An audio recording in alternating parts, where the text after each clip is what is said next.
welcome to Relish Books. Today I am talking about The Sailor Who Fell from Grace with the Sea by Yukio Mishima.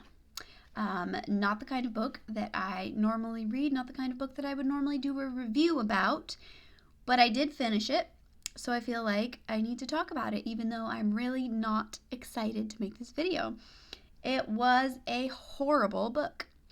I don't mean in the way that it was written. It's actually very well written as far as language. I enjoyed the translation. That was something I was excited about. I liked that.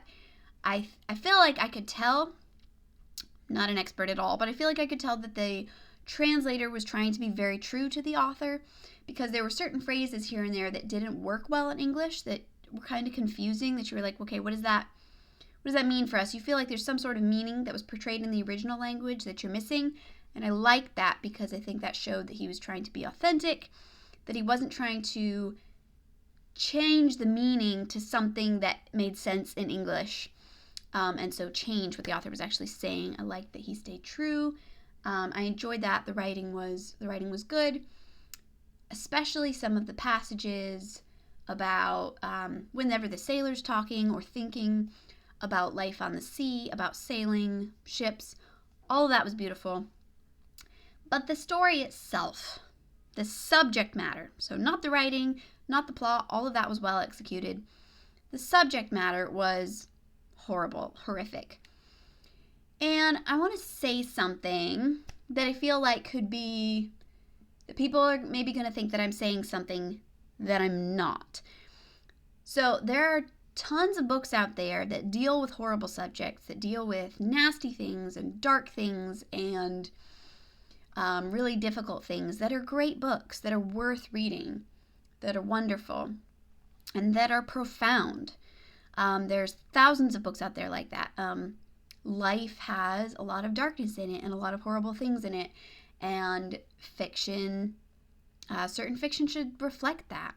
But writing something horrible, that's all that it is, just for the sake of being horrible, just for the sake of messing around with very dark ideas, very nasty ideas, maybe to be thought-provoking, whatever. If it's just horrible, nothing purely horrible is ever profound. I feel like this book is trying to be profound, it's trying to be deep, thought-provoking on certain psychological levels, maybe philosophical levels, and it's not. It's just awful. Maybe that is the intention, to just write something that's just awful, but why? Why would you do that? Why would you choose to add this to the world if there's nothing redeeming in it, nothing good in it, nothing ultimately beautiful in it? And yeah, I hate it when authors act like ugly things or twisted things are profound and beautiful. They can be in contrast to other things, in context of other things, but not on their own.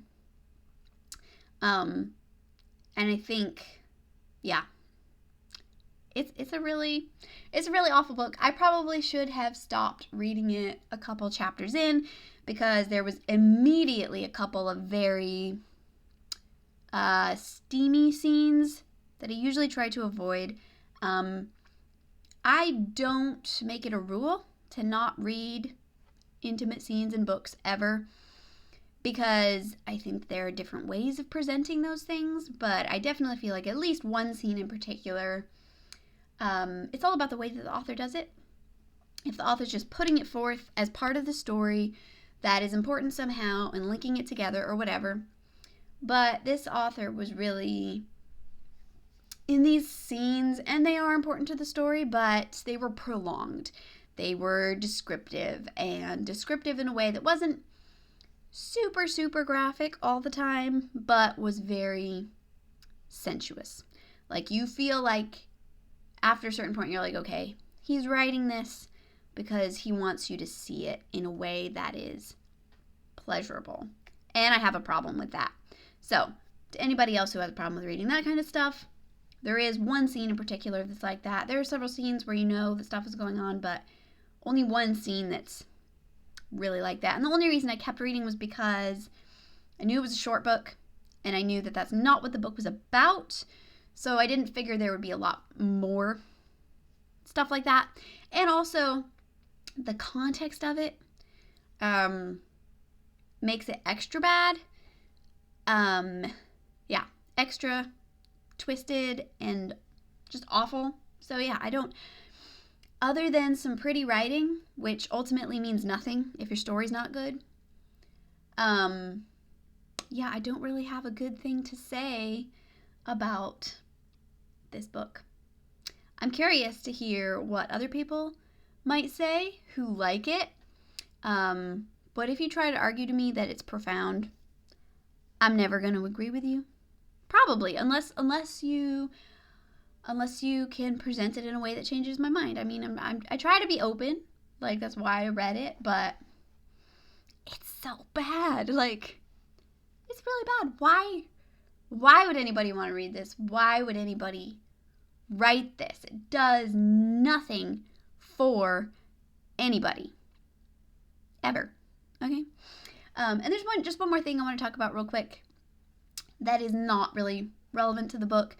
This young teenager's mind is already very dark and twisted and distorted at the beginning of the book. And so there's not really a ton of development that happens with any of the characters. That's not what the story's about. And so it's not really relevant to wonder, like, what caused his mind to be this way. But I think it's natural to think about that. And I think it's ironic, and I hope that at least it was supposed to be ironic in the book, and I think it probably is. It doesn't redeem it, but I think it's probably supposed to be ironic that I think one of the obvious things, these group of boys who are kind of wannabe anarchists and murderers, and they have this hatred of society. They think that they are the ultimate geniuses. They think that adults are the problem, and they are like this, that they know everything and are everything, whatever. But the thing that the chief of the boys says is points out as like the ultimate problem of society. He says that, the worst component of society are fathers. And I was like, because I think that him pointing that out in their twisted minds, I think that shows I think it obviously shows the opposite to be true. That is something that is, if not the most, very close to the most needed thing and the most lacking thing in society is strong fathers. And if you look at this group of boys, none of them have that in their life, that like a strong father. Obviously the main character, the boy, his father's dead, and his mother is busy, so he's this whole group of boys kind of falls into this category of the spoiled, neglected rich kids. And even the ones that do have fathers, some of them are just never around, some of them are abusive, one of them is like a over-the-top religious fanatic. So there's issues there in all of their lives, and I think that's an obvious thing, but also ironic when they're like, yes, this is the biggest problem. Not that they're saying, the chief is very careful to say, like, even if they were good to us, they are still the biggest problem in society. And I think that shows, the opposite, that's what's most needed for the healing of society. And also, I think there's such an emphasis in Western culture in particular, I shouldn't say Western, in modern culture, there's an emphasis on the importance of children, young adults being with their peers, being with other kids their own age to be well-adjusted. And while kids really should have friends their own age, and if you don't have friends your own age, there's a void there. There's a far, far larger void if the only friends that you have are your own age. If the only people that you admire in your life are your peers, you have no incentive to mature, to grow, because they're already at the same level as you. Why would you want to mature when you've already reached the level of maturity that the people that you want to be like are at? And so I think it's extremely, extremely important that children, especially teenagers, all children, are spending more time with their families, with mixed ages, than they are just with the people their own age. Yeah, I could talk a lot about that because it's something that I feel passionately about, but this isn't really the place.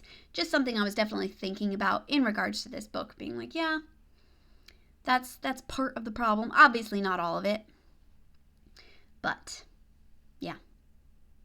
Anyway, those are some thoughts.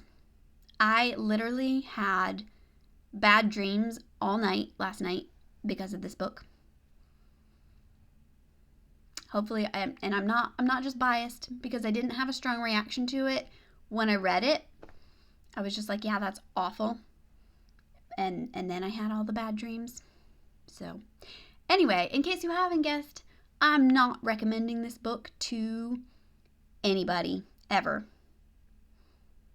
So, and I'm probably not going to read any more of this author just because he scares me. That's not the only reason, but it's a good one. Anyway, thanks for watching. Sorry, this video was all over the place.